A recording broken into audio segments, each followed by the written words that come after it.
കൊഞ്ചുകറി എങ്ങനെയാണ് ഉണ്ടാക്കുന്നതെന്ന് നോക്കാം. പാൻ ചൂടായിട്ടുണ്ട്. നമുക്ക് അതിലേക്ക് കുറച്ച് സൺഫ്ലവർ ഓയിൽ ഒഴിച്ചു കൊടുക്കാം. കടുകിട്ട് കൊടുക്കാം. കടുക് പൊട്ടിയിട്ടുണ്ട്. നമുക്ക് അതിലേക്ക് കറിവേപ്പില ഇട്ട് കൊടുക്കാം. ഇതിലേക്ക് 2 സവാള അരിഞ്ഞത് ഇട്ട് കൊടുക്കാം. നല്ലപോലെ വഴറ്റിയെടുക്കാം. ആവശ്യത്തിന് ഉപ്പ് ചേർത്ത് കൊടുക്കാം.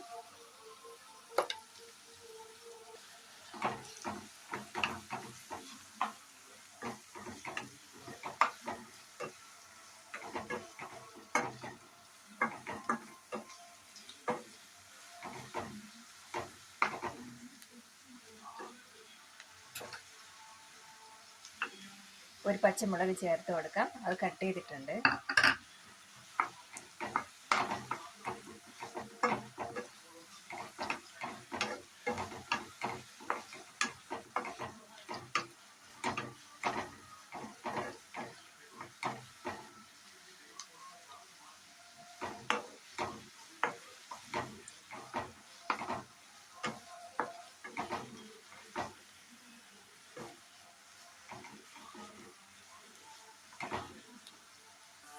നല്ലപോലെ വഴണ്ട് വന്നിട്ടുണ്ട്. നമുക്കിതിലേക്ക് ഇഞ്ചി വെളുത്തുള്ളി പേസ്റ്റ് ചേർത്ത് കൊടുക്കാം. 2 സ്പൂൺ വരും.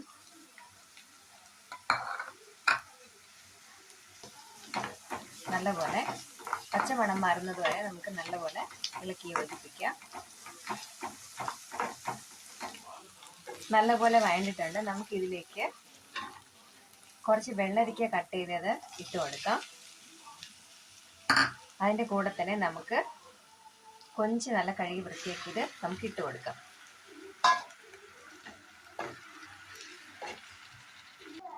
കൊഞ്ചൊക്കെ വേവാൻ ആവശ്യമുള്ള ഉപ്പിട്ട് കൊടുക്കാം. അല്പം മഞ്ഞൾപ്പൊടിയും കൂടെ ചേർത്ത് കൊടുക്കാം. എന്നിട്ട് നല്ലപോലെ വഴറ്റിയതിന് ശേഷം നമുക്കൊരു കൊഞ്ച് വേകുന്നത് വരെ അതൊരു 10 മിനിറ്റ് നമുക്ക് ആവശ്യമുണ്ടാവും.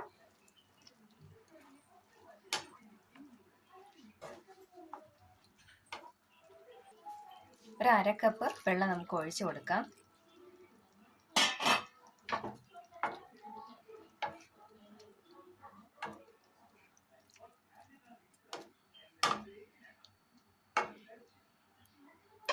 ഇതിനെ നല്ലപോലെ അടച്ചു വെച്ച് നമുക്ക് വേവിച്ചെടുക്കാം.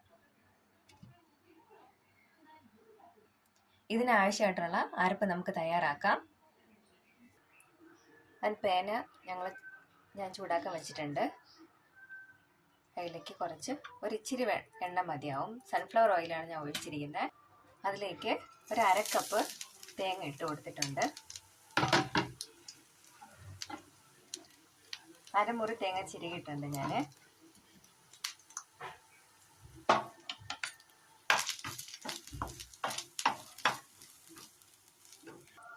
ഇതിൻ്റെ കൂടെ തന്നെ ഒരു 1/2 ടീസ്പൂണ് ജീരകം ചേർത്ത് കൊടുക്കാം. നല്ലപോലെ വറുത്തെടുക്കാം.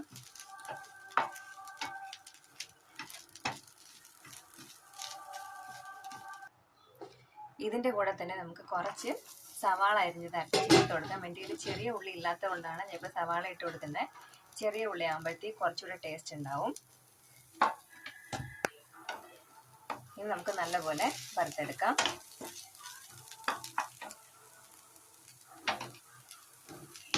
ചെറിയൊരു കഷ്ണം പുളിയും കൂടെ ഇട്ട് കൊടുക്കാം. ഇപ്പോൾ നല്ലൊരു ബ്രൗൺ കളർ ആയിട്ടുണ്ട്. നല്ല മണം വരുന്നുണ്ട്. നമുക്കിതിലേക്ക് പൊടികളെല്ലാം ചേർത്ത് കൊടുക്കാം. ഇതിലേക്ക് ഒരു 1/4 ടീസ്പൂൺ മഞ്ഞൾപ്പൊടി ചേർത്ത് കൊടുക്കാം. ഇതിലേക്ക് 1 ടീസ്പൂൺ മല്ലിപ്പൊടി ചേർത്ത് കൊടുക്കാം. ഒരു 1/2 ടീസ്പൂൺ മുളക് പൊടി ചേർത്ത് കൊടുക്കുക. ഇത് നല്ല എരിവുള്ള മുളക് പൊടിയാണ്. അതുകൊണ്ടാണ് ഞാൻ 1/2 ടീസ്പൂൺ ചേർത്ത് കൊടുത്തിരിക്കുന്നത്. ഇതെല്ലാം ചേർത്തിട്ട് നല്ലപോലെ വഴറ്റിയെടുക്കാം. മുളക് പൊടി ലാസ്റ്റ് മാത്രമേ ചേർക്കാവൂ, അല്ലെങ്കിൽ പെട്ടെന്ന് കരിഞ്ഞു പോകും.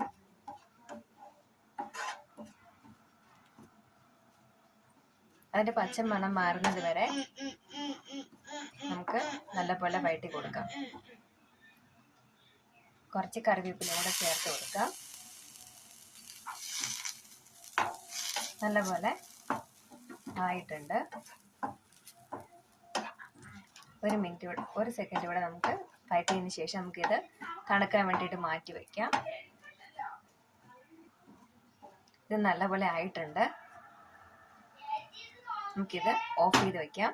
ഇത് തണുക്കുന്നത് വരെ വെയിറ്റ് ചെയ്യാം. തണുത്തതിന് ശേഷം നമുക്കിതിനെ അരച്ചെടുക്കാം. നമുക്കിപ്പോൾ വേഗം വെച്ചിട്ടുള്ള കൊഞ്ച് നോക്കാം. ഇപ്പോൾ ഒരു 10 മിനിറ്റ് ആയിട്ടുണ്ട്.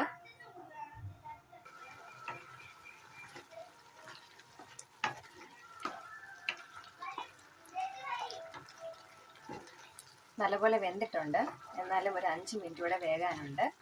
കുറച്ച് വെള്ളരിക്കയൊക്കെ കുറച്ചുകൂടെ വേകാനുണ്ട്. അതുകൊണ്ട് 5 മിനിറ്റ് കൂടെ നമുക്ക് അടച്ചു വെച്ച് വേവിക്കാം. ഇത് നല്ലപോലെ തണുത്തിട്ടുണ്ട്. നമുക്ക് ഒരു ഇച്ചിരി വെള്ളം ചേർത്തിട്ട് അരച്ചെടുക്കാം.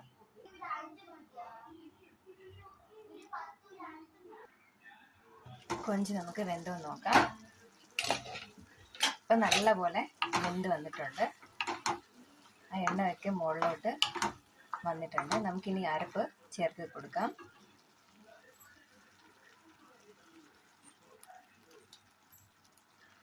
അതിനോടൊപ്പം കുറച്ച് വെള്ളം കൂടെ നമുക്ക് ചേർത്ത് കൊടുക്കാം.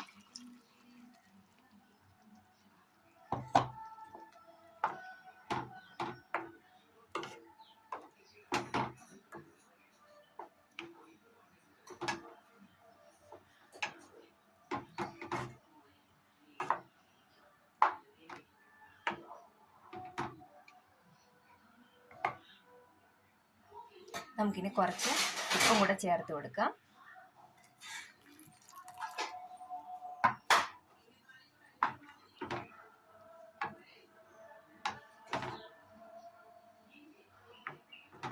ഇത് തിളയ്ക്കുന്നവരെ നമുക്ക് കുറച്ച് വെയിറ്റ് ചെയ്യാം.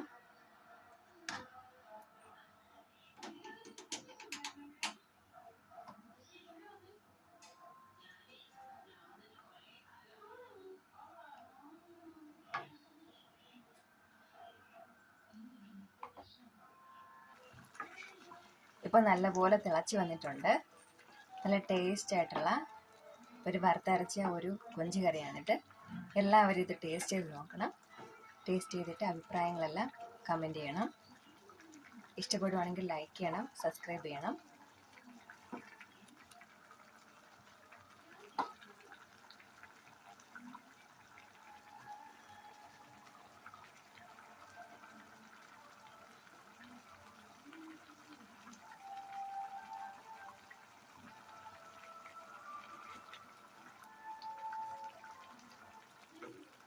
ഇതിപ്പോൾ നല്ലതായിട്ട് ആയിട്ടുണ്ട്.